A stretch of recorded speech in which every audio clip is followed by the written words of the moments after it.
So this is my simple demonstration of my macro skills. So this is just a simple merger remover. It is usually the problem of data analytics when it comes to compiling data, especially from reports from other offices. So usually for formatting purposes, they merge the uh, columns. Example here, the trial, and also the underneath, the data underneath it. Usually, for simplicity's sake, they merge the same values for quick glance. However, when it comes to data analytics, it should have values in every cells, not in merged cells. It will have effect in the cleaning of data and computation of data.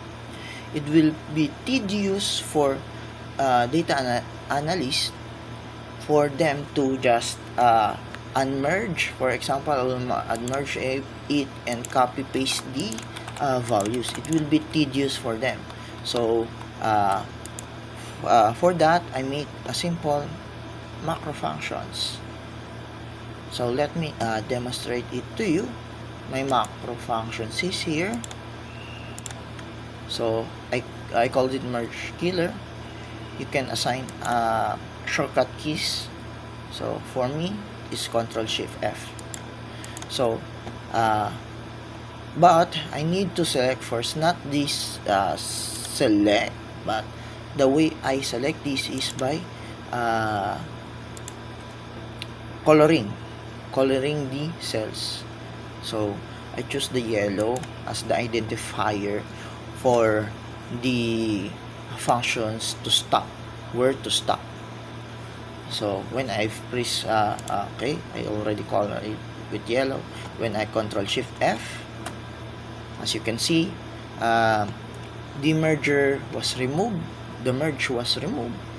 and the value inside the cells where it was merged before has the same value of the merge cell.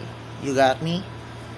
Okay, it just copy paste the merge value cells to every cells it break down from. So here the 4 was breakdown. So it helps the data analytics to reduce its cleaning data time, because half of it was cleaning the data. That's what's the cleaning data is crucial for data analytics for to have more comprehensive and accurate results. So that's it. Thank you.